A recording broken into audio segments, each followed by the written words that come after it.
Wake up, buyer payer people. It's a beautiful day. Go grab yourself another cup of joe and say hello to Jim and Michelle Rhodes on the Buy Here Pay Here morning show. Take it away, you two. Happy Wednesday. We're glad you guys could make it. We have another week of broadcasts to do, and we've had a lot of fun kind of talking about topics and how to tune up what it is that we're doing and make it more and more rich for our listeners. Yeah, we got some survey feedbacks already. If you haven't seen the survey, we'll try to throw that in. In fact, we might be able to get it out there while the show is rolling. But with the survey results we've gotten back so far have been very positive. We appreciate not only the thumbs up on what we're doing, but also the suggestions on things to do going forward. Some good ideas in there. So we're definitely we're committed to be here Monday, Wednesday, and Friday morning, and we obviously want to bring the kind of subjects that are of interest to dealers. Yeah. So even if it's not a positive, for the morning show, because it's been really, really great so far. But feel free. I know that in Buy Here Pay Here Success, Jim posted the survey, and one of the things at the end are what topics would you like us to tackle? Right. And we've gotten some really, really great great suggestions on that. So we'll post this again, the survey again, when this recording goes into different social media. So you have the opportunity to weigh in and give us your 2 cents and give us, whatever ideas that you might have for something that you would like to hear here. And we are hearing, there you go. And we are hearing, of course, the idea that, which was mentioned once before, we are going to ultimately try to get this set up where folks can call in.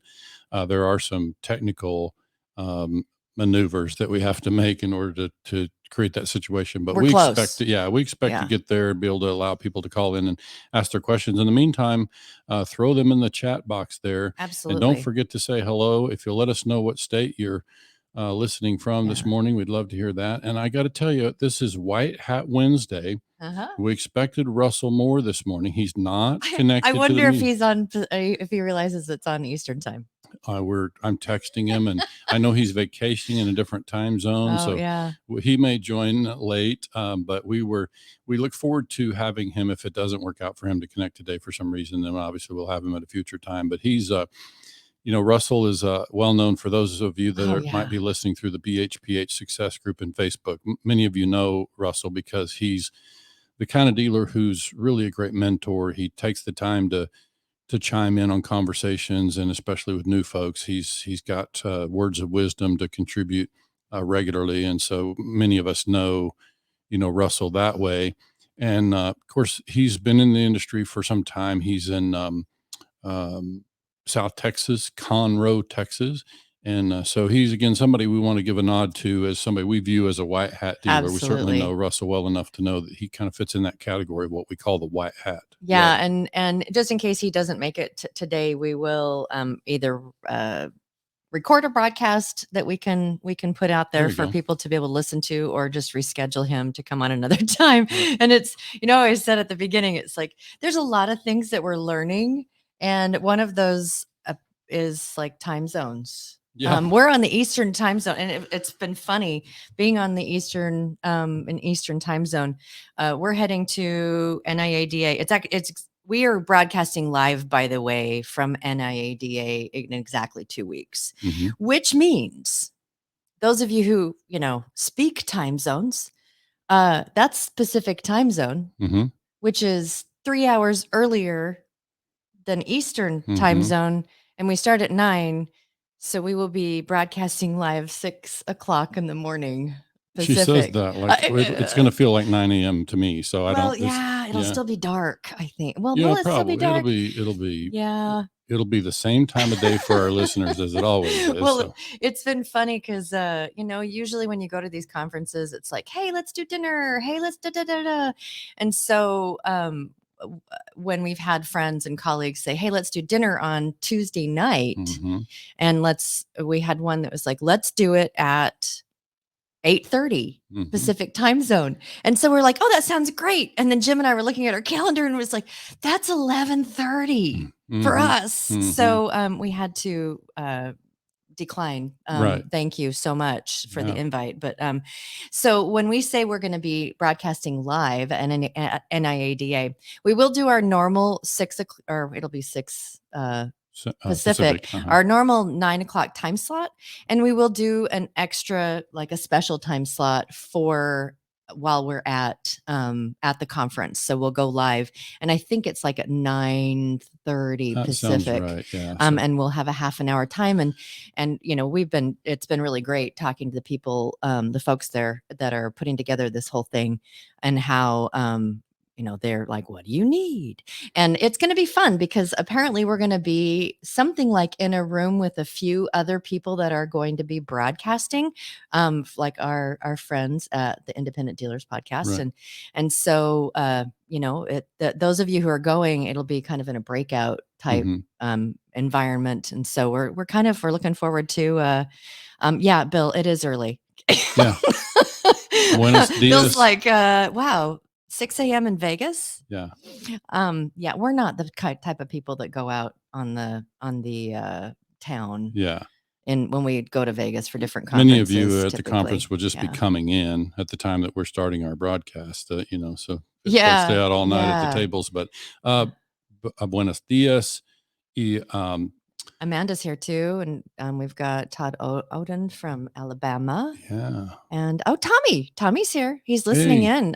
Trying to buy cars online. Yeah. He's a dealer. Yeah, we should have had Tommy on there. He could do simulcast, and we could watch him buy cars. We could listen. How do you do this, Tommy? This would be kind of a fun one to do. So I might take a little time this morning, hope we get Russell to connect, but I'm going to take a little time to kind of tell the backstory on the White Hat Way. We've shared it out there, the link here and there, but you can certainly read the expanded version on the White Hat Way at the BHPH Institute. I think Michelle's going to try to share that in the thread now, but just to kind of give a backstory on that, I grew up in Western Oklahoma, and some of these things can be hard for me to talk about without getting emotional. Michelle knows that emotions run pretty close to the surface with me all the time.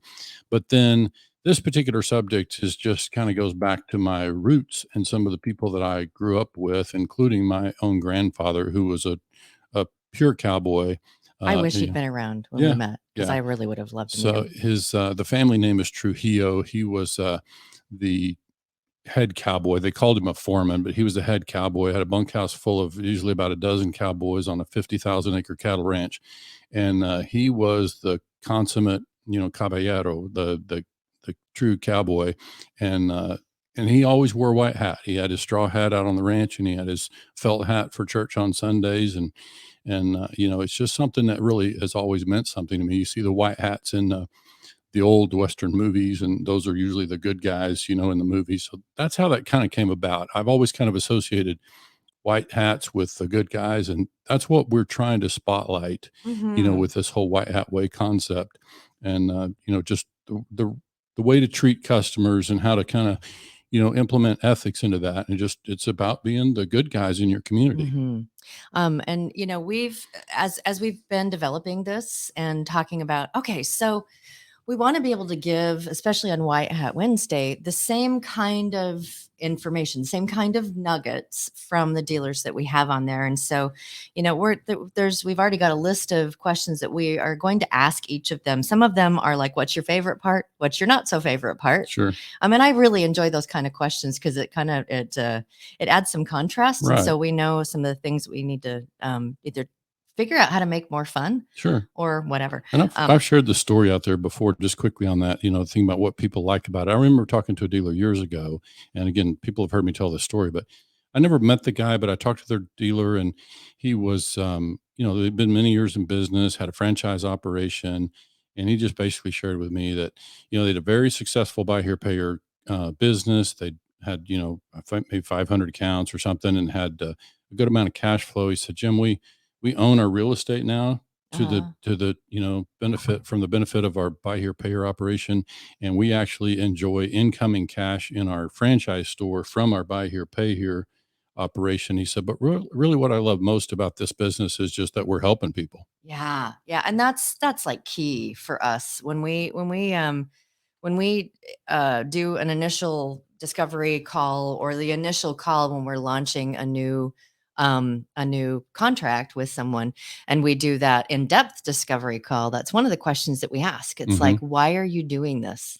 And that's an answer that, like, that's for us pretty important. It's like, because you want to help people. That's yeah, that's kind of what we're looking for. When we meet new clients, we focus with new dealers on not just getting them in business, but creating a business that is going to be sustainable, that's going to be an asset in the dealer's community, and is going to create, when I say sustainable, a business that's going to be around for a long time. It's going to have an impact, a positive impact in the community. And beyond that, we want to see the business have value. So we're trying to help create systems in the business, obviously, that's going to help the dealer create a business that's going to have value, 10, 20 years down the line. And so that's kind of where we come from. And that we feel like that just kind of all ties back to ethics, principles. In fact, it comes up, and I'll be speaking. Michelle will join me at the TIADA conference, where we'll be speaking on business planning. And we're going to introduce some ideas in that kind of go to the heart of business planning and where do you start? Oh, yeah. And maybe for some of you, where do you restart on your business planning? Because, people always ask us the question when we're working with new dealers. They'll ask a question that kind of in that category of what Michelle and I call straight lines, black and white.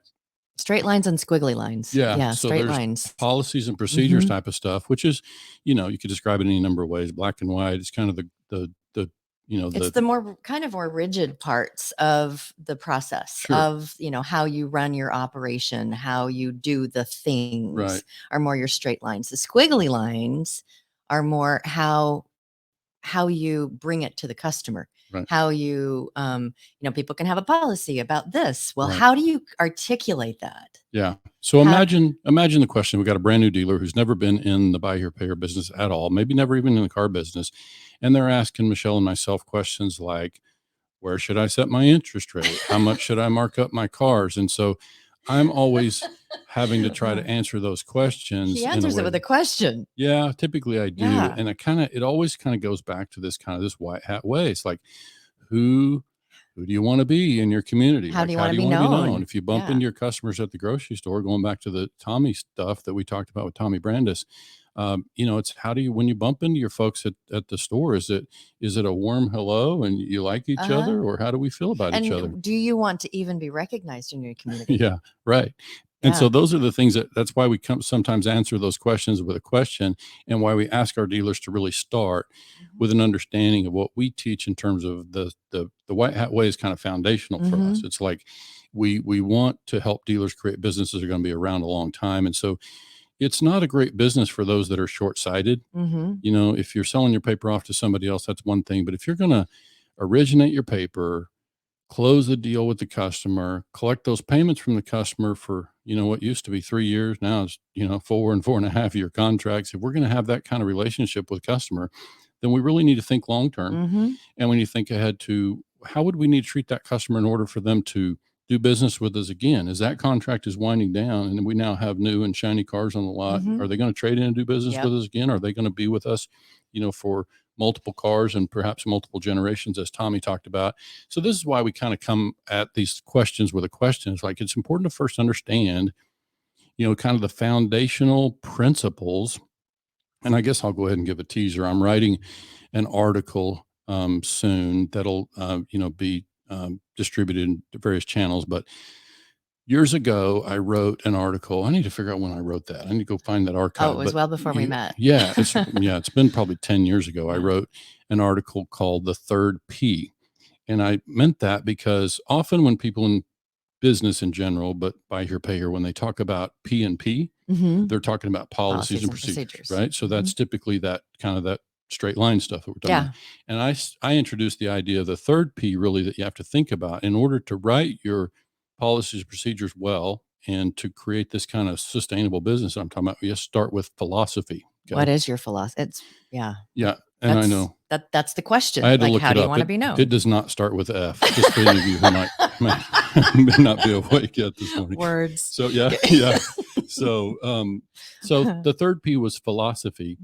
And so now I'm going to write the fourth P. And this just occurred to me not long ago that this is where, we're going to kind of spend some time in the next, several months is writing these series of articles. So the fourth P will be principles, because, and it's not principles like dealer principles. This is like, how principled are you going to you're going to run your business from certain principles, which also ties back to philosophy. This is all about philosophy and approach. Yeah. Right. And so when you can better write your policies and procedures, when you and also construct your business plan, whenever you start from that place of principle and understand, how do we want to be known, and is repeat and referral business important to us or not? Well, and you mentioned that we were asked by the folks at TIADA to come and speak on business planning, and it was when we spoke with them about that their main intent, the straight lines about what it is that they were trying to create with the agenda was, this is the new dealer track. Sure. And so they wanted to be able to have something that new dealers or new to the business, whatever, can, this is how you create a business plan. And this what we're going to be talking about is going to be so applicable to every dealer in every stage of their business.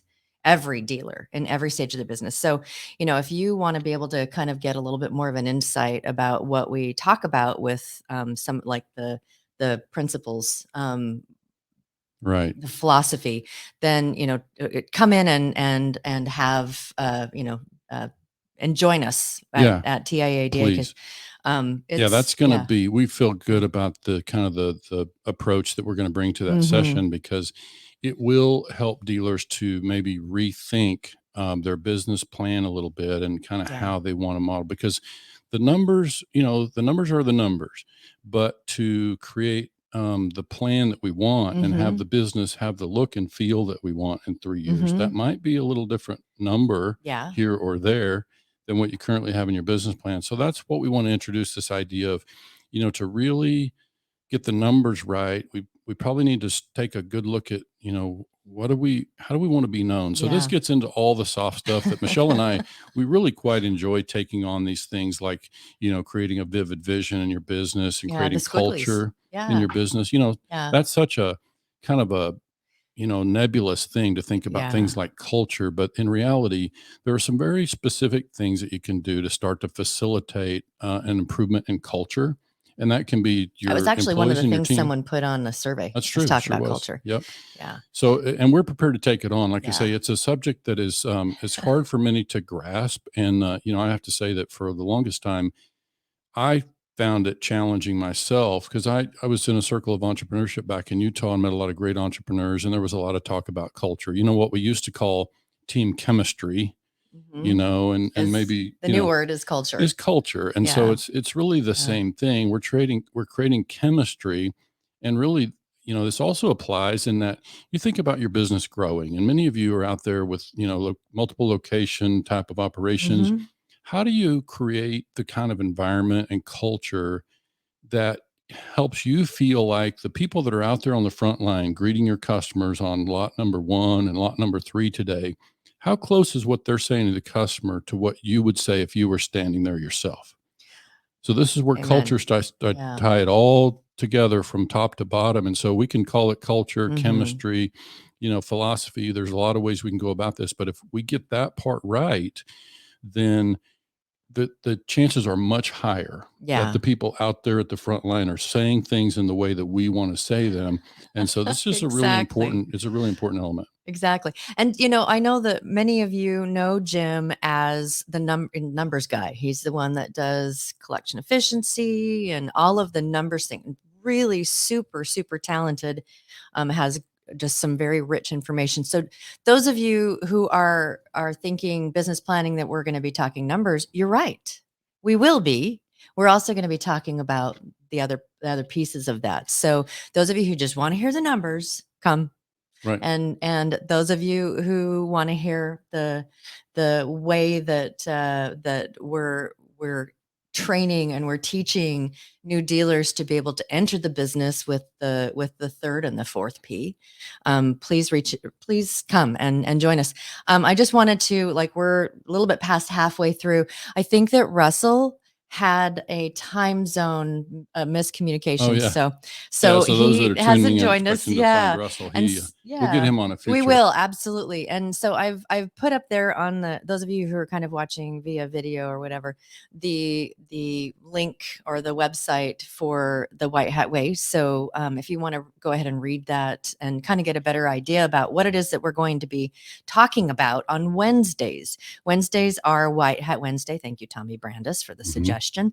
And so we also, we all have colleagues that we see and watch what it is that they're doing. And they may be someone that is just a side mentor or whatever, someone that you met at one of the conferences, someone that you know, and it's like, man, I really want to be able to emulate how they do their business, not just in the numbers and that they sell this many units and all of this, but how they connect with their customer. And so we have our list of dealers that we know through our circles that we consider to be the white hat dealers out there. And so we know you do too. And they may be dealers that we aren't familiar with. So we're asking, and you can find us on some of the different social media channels or through our websites, the octane.group or whatever, or like through the Buy Here Pay Here Institute, contact us, send us in a suggestion of someone that you know too, because we would really love to be able to showcase people that are out there that are just really, really emulating the White Hat Way. And we will be giving awards for that as part of how we want to spotlight people. We don't have an official nomination process on that yet, but at the end of the day, all we're really trying to do is spotlight those people who are treating customers well and are focused on customer retention and customer relations. And so by all means, put their name out there. You can choose to send it to us privately or mention them publicly, through these social channels or whatever. We're just trying to get the word out that it's entirely possible to treat customers well, to be fair and consistent in dealing with them. Solves a lot of your compliance problems, by the way, in the course of doing that, when you're just fair and consistent. And then beyond that, when we're treating customers well, it creates a lot of long-term success for us. So, we just think that it's important to understand that for folks that are new to this business. There's a lot of things that they try to do. And of course, as we know, mistakes in this business can be very expensive. And so we're just trying to introduce the concept that, some of the dealers that we know that have been around for decades and enjoying really healthy success, have great Google reviews and lots of repeat business. That's what we want to make sure people understand is entirely possible. And so maybe it's important to understand that going in so that you write your business plan accordingly. Absolutely. And it helps an awful lot to have those kind of things clarified, because once you create that, it's every decision you make filtered through what is our business plan, what are the squiggly lines of our business plan, and what are the straight lines of our business plan, and does this thing that we're talking about doing fit once it goes to that filter? Is it something that aligns with what it is that we want to do? I wanted to give a quick mention. I see Amanda Sanchez says hello from Texas. Good morning, Amanda. Oh, and, guess who's here? Senor Gutierrez. Hello from the Dallas area. So Russell Moore is joining us. So we're gonna probably run a little bit long this morning. We'll give him a chance to get in there and say hello. Russell, can you hear us? Good morning. How are you? Good morning. We're so glad that you made it. I think that we had said, hey, let's get together about 10 minutes before, and we thought that maybe it was oh my goodness, this is Eastern time zone. That's exactly what it was. Oh, no. Should have clarified. Well, we're Texas time still.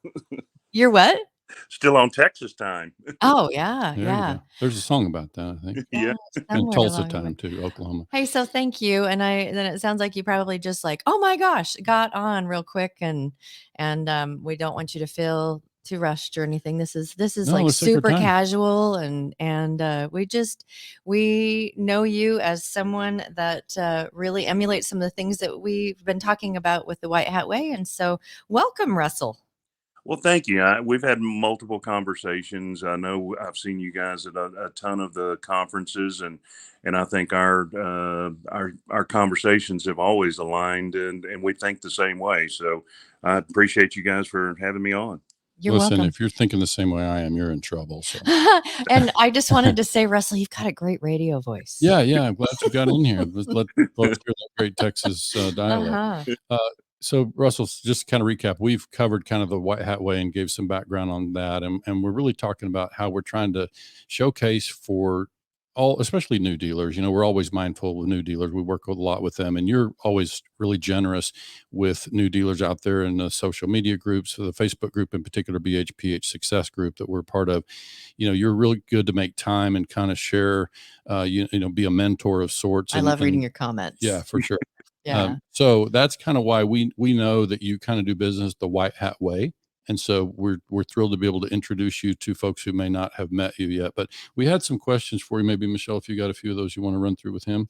You've been in the business for a minute, haven't you? I'm the new guy in the business. Actually, I started in 2013, so I have not. Still a minute. Yeah, go ahead. Yeah, so the 2013 was a time that we started in there, and I said, I'm going to make a go of this and try, because I've never been in the car business, but I've been in businesses. I went to school for business. I think I know how to run just about anything. Lord, did I not know what I was doing here? Wow. There's nothing that can get you ready for that. Yeah, it's a lot of different balls to keep in the air on that, right? A lot of different, quote unquote departments that we have in our buy here, pay your. So why did you get in? What was it that was the draw? Back in 2013, I was in a business with my brother, and we were doing building supplies and doors and molding and stuff like that. And that's what I'd been in all my life. I'd been with my dad before that. And we just grew up in the building business and building supply business. So after some time, we decided, okay, well, let's my dad was ready to retire, so he sold the property, and we went across the street and opened up a place. And about that time, we had decided, or I had decided, that we had pretty much run our course together. Still love my brother beyond measure, but we had just grown separate. I wanted to keep growing, and he did not. He was happy where we were at. A typical, response to a family deal. You got intricacies that you just can't even imagine. So then I decided to do the car dealership, and I started in 2013. I started part-time and hired a guy to kind of run it while I was at my day job. And I had one of our guys in my hometown that came to me one day at lunch, and he saw me sitting over, and he walked over to me, and he just looked at me, and he said, "I need to give you some advice." And I said, "Rigby, I'm happy to. This is one of the richest guys in our town." And he said, "You either need to get in the car business or get out of the car business." And I said, "I hear you." So I went all in, and from that point on, I never have looked back since then. Isn't that interesting how pivotal that conversation was? You still remember it like it was yesterday, huh? Yep, absolutely. I mean, I try to remember all of those things. And, when you start out in this car business, you'll find out real quick. I asked 2 or 3 people that I respected. One of them was a guy that's a general manager of a Chevrolet store in town. I've known him since high school. And I said, "Hey, man, can I make a living in this and do it honestly?" And he said, "Absolutely." He said, "You can do it the right way and make a good living, and you can make a great living in this business." He said, "But you're going to find that you're going to see a bunch of shady characters that are going to show up and try to get in your pocket and try to do the things the wrong way." Lord knows I got hooked up with some right people to begin with, and that made all the difference in what I'm doing now, because I was showed the right way to do this business. So you actually had that was another question, was what was your early education or mentorship? What did that look like that helped you on your path? So the best thing was getting hooked up with, I had that gentleman that helped me, and then another friend of mine that just recently passed away. He had been in the business forever. And he actually was the guy that I hired, and he worked for me for 2 or 3 years, just kind of keeping me lined out on the day-to-day stuff. But whenever I first got in, I knew that I did not know enough about the buy here, pay here business. So I wanted to join a 20 group. So I went with NIADA 20 groups, and Paxton Wright was my first moderator. So, we go back a long way, and with the 20 groups and stuff. So that was where and at that time we had two dealers in my hometown that were going under. And when I say these guys were selling 150, 175 cars a month, and they were going out of business, and I'm sitting there going, "Uh-oh, what have I gotten myself into?" And I asked, I still remember this conversation with Paxton. I said, "Paxton, I don't want to end up like those guys. What happened?" And he said, "Well," he goes, "most of the time when somebody fails, they didn't pay attention. They quit paying attention to what was going on inside their business." So, those are some, you got to pay attention. And I actually hired my controller came from one of those dealers, one of the bigger dealers. And through conversations with her, that's exactly what happened. I saw the internal workings of that, of not paying attention. And that'll get you every time. What kind of things are you talking about when you say not paying attention? Not paying attention to your expenses, not paying attention to what you're buying, not paying attention to the details of your day-to-day business. Not seeing what the recon cost is versus you got to know your numbers, right? I mean, every time you're sitting there looking at, I spend a lot of time in my office looking at numbers, and I tell this to, I told my wife the other day, I said, I have a fear of failure. And that's what drives me to try to do the right thing. Right. That's what has to happen. You got to have some kind of something going on to drive you to do your best for your family, for your work family, for everything involved. But you got to pay attention to all the details, not just a couple of them. You kind of answered. And thinking about these new dealers, one of the things we see out there, Russell, is that, especially a lot of them come out of a sales track. They either come out of independent retail or new car side. And so they're really only used to thinking about the sales side, right? And so it's sell, sell, sell. Look how fat our profit and loss report is. Let's sell some more, and not so much looking at the cash flow statement. And that's where I think I always say, you can race right off a cliff in this business. Sound like that may be what happened to some of those folks in your hometown there. It is. I mean, that's even in my little world, we were selling 4 to 8 cars when we first started, because that's all I could afford to do. Yeah. Somebody asked me the other day, said, how is buy here, pay here? Can you get into it? What's the barrier to entry? It's money. I mean, pure simple. If you don't have, I started in 2013, and the business model that I had was probably, okay, we can do this with $1 million to start with, and we can grow this to a pretty decent, print balance. And I did. And then that turned into, oh God, I need another $1 million. So, those $2 million in today's numbers, you're looking at $4 or $5 million to do what I did in 2013. And it's hard to get capital, as you guys know. I mean, I try to help people all the time, and I will tell, shameless plug here for Primalin, but guys, if you're not out there with capital right now, if you don't have a local bank that will bank you, you have to get with somebody like Primalin or Spartan or one of those guys to help you grow, or you will not be able to do it. You cannot cash flow this business yourself.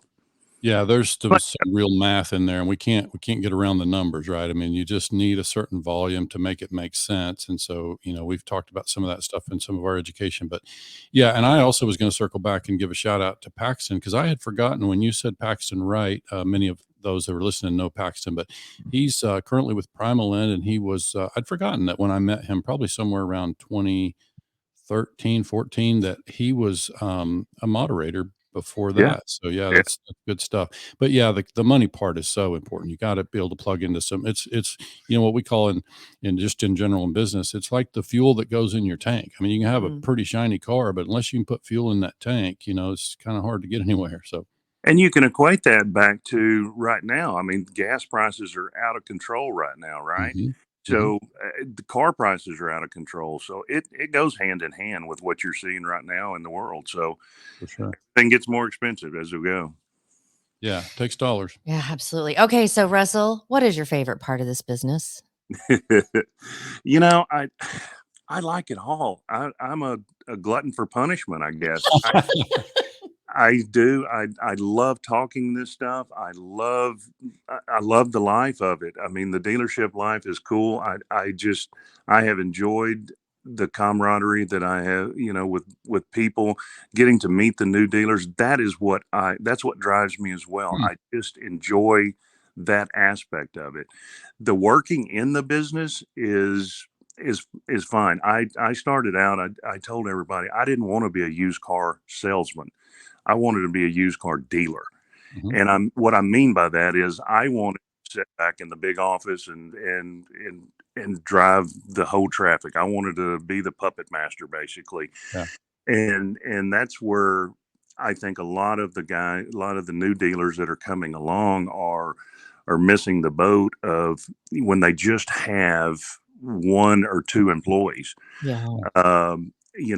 If you only have one or two employees, my gosh, you're going to be there working on everything. It's hard to sell, and I think it's hard to collect the person that you just sold. I just feel like those are things. Now, we all did it. We all do it until we get to a certain point.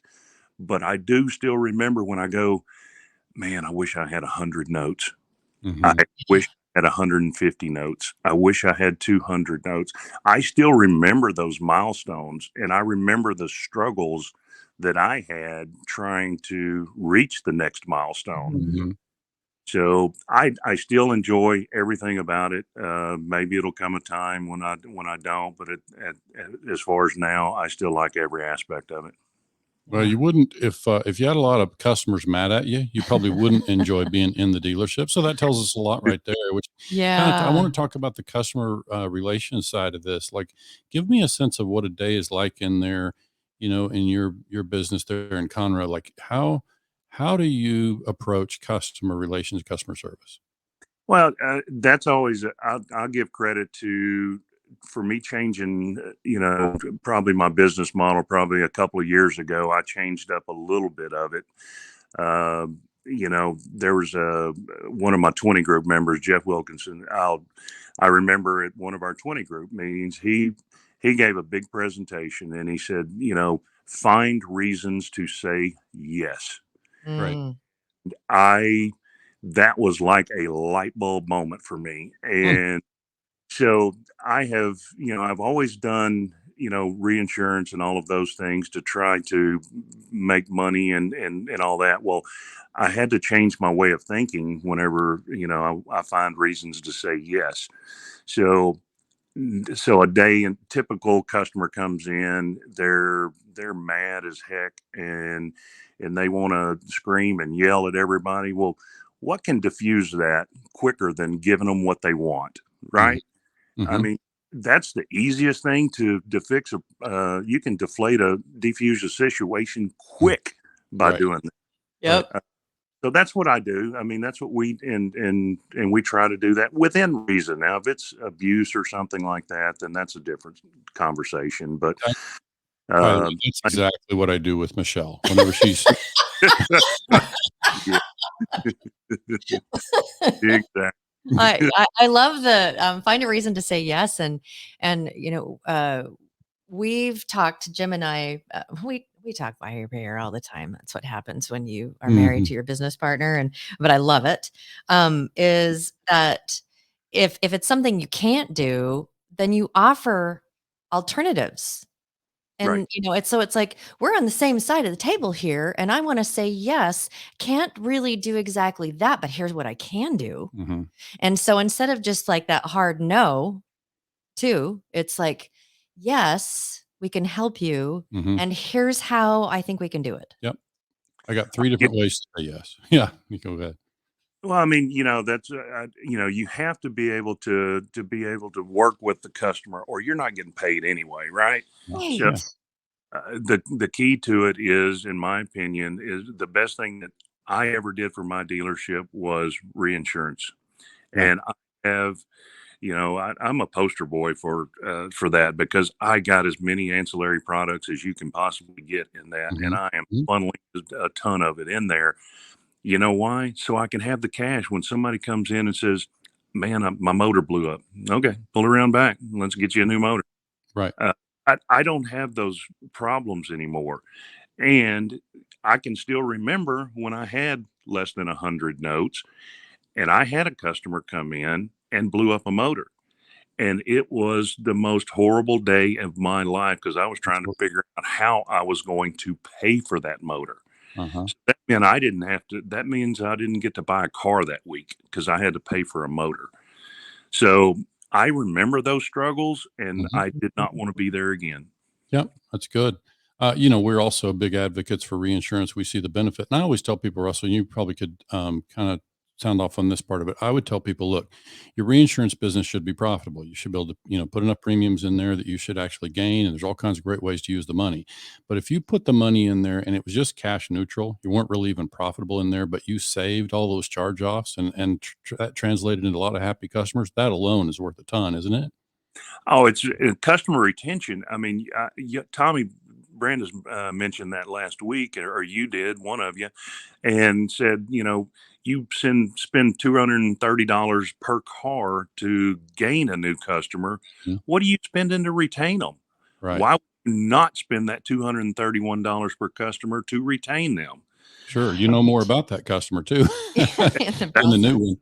Getting with that customer, they're already, if they're paying good, then Right. okay, spend $500. It doesn't matter at that point. It's a numbers game.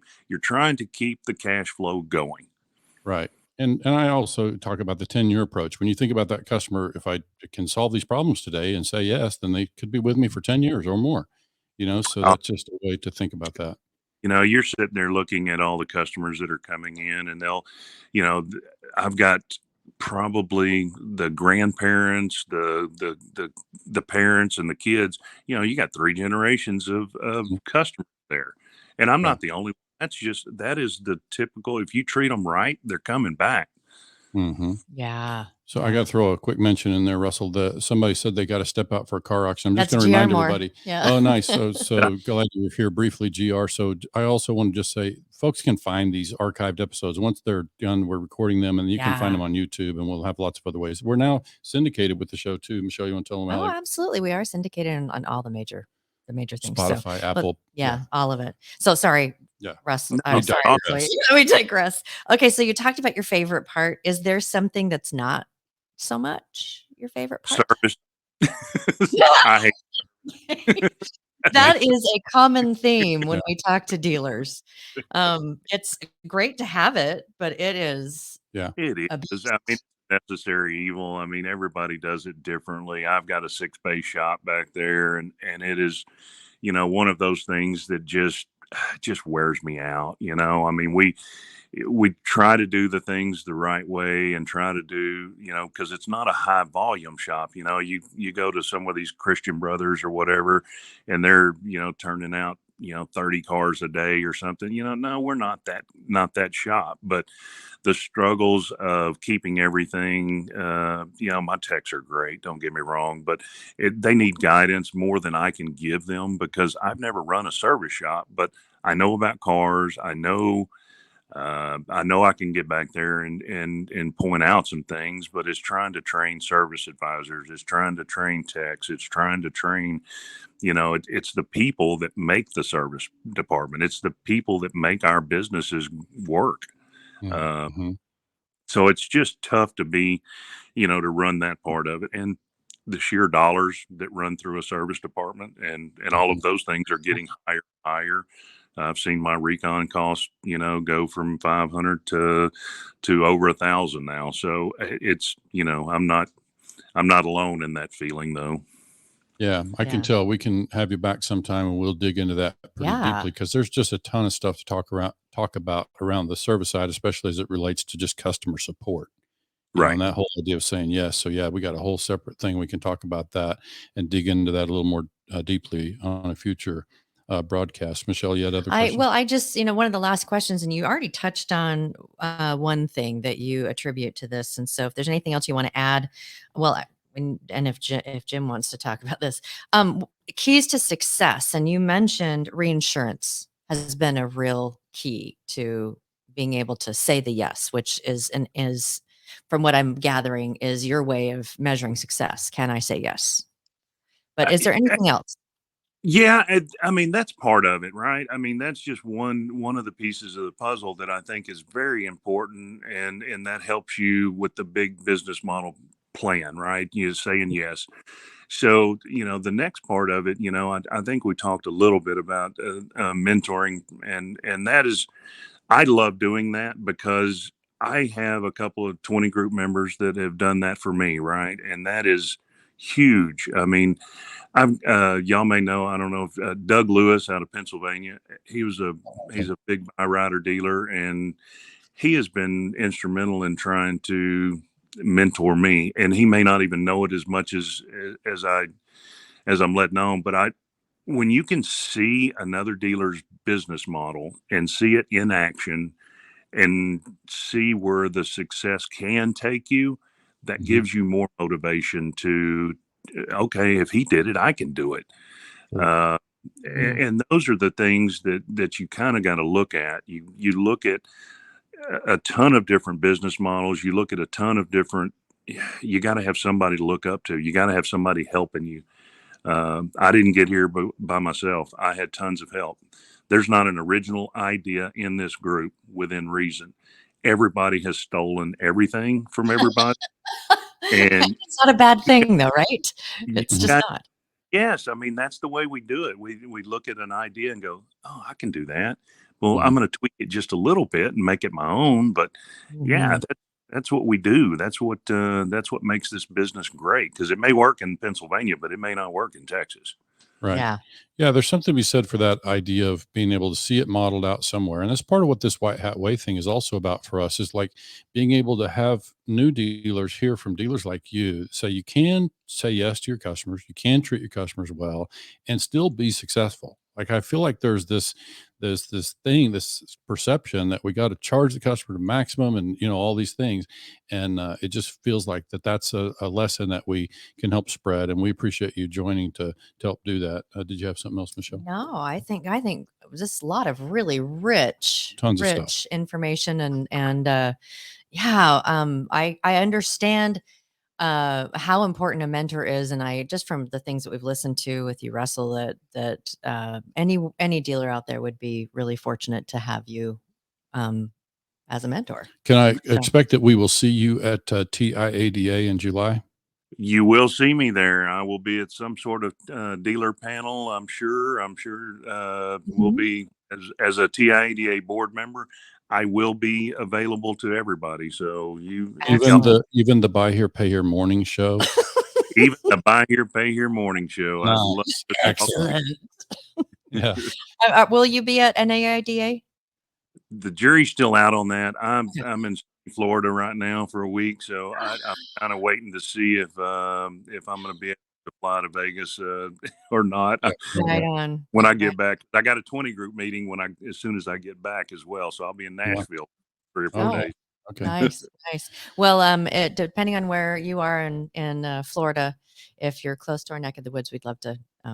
He's a little farther north, so I already asked him about that. So he's enjoying his beach time, and so we should let you get back to that. But we're grateful for you joining. Absolutely. I know our listeners are too. So appreciate you making time to do your mentoring thing as always. And so we shared that people seem to be enjoying the show. Russell, the survey results that we're getting back, have been very positive. We'll send the link out there again and keep getting feedback. We want to hear about ideas of things people want us to bring to this kind of platform in the morning. Yeah. And it's been a fun thing, kind of like you enjoying what you're doing. Michelle and I are totally enjoying this and just kind of spreading the word about how to be a better dealer. Yeah. And we also mentioned that if you people out there in listener land know of a dealer that you think really is a great example of a white hat way dealer, please let us know, because we would love to get to know them and then potentially have them on the show. So we just want to be able to get people that can speak to their story, speak to their success, because this is kind of like what you were talking about, Russell. When you find good mentors, and so we, it's really important for us. Just kind of in closing, it's important for us to share what we know is important for dealers to be successful. And, we do it really freely. And this is one of the ways that we do that. And, bringing on dealers and asking the questions, because our intent is to make a very positive impact to the industry. And just for all of those, those of you that are out there, sorry, I'm stumbling on my words. We do understand that sometimes it's not easy. You come away with really great ideas, but it's not easy to actually implement those and get them working in your business. So, if you are looking for someone who can help you with laser focus and getting the things done that we've talked about, or some of the ideas that you have that you really want to be able to implement in your business, that's what we do. So if there's something that we can help you with, please feel free to reach out to us. You can go to our website, octane.com, or Octane.group. Octane, sorry. Good night. Octane.group, or the Buy Here Pay Here Institute, or BHPH Institute.com, and then put something in the contact us or whatever. And we would be happy to get you scheduled up for a discovery call and see how we might be able to help. So Russell, thanks again for joining us. And I will add one more thing in there. So whenever starting to talk to somebody about this, I will quote Jack Carter, and he'll back me up on this. He'll say 20 minutes with Russell can screw you up as well, and not let you sleep at night thinking about all the stuff we talked about in 20 minutes. So right. Be aware. Rich content. That's what you're going to get. Lots of really great ideas. So go back and put an umbrella in your coffee up there in the Florida area, and thanks so enjoy much. the rest of your vacation. And we'll talk again soon. Sound like at TIADA, if not sooner. Thanks for having me, guys. I'll see you guys. All right, take care. Too. Have a great day. And we will see you guys all on Friday. See you later.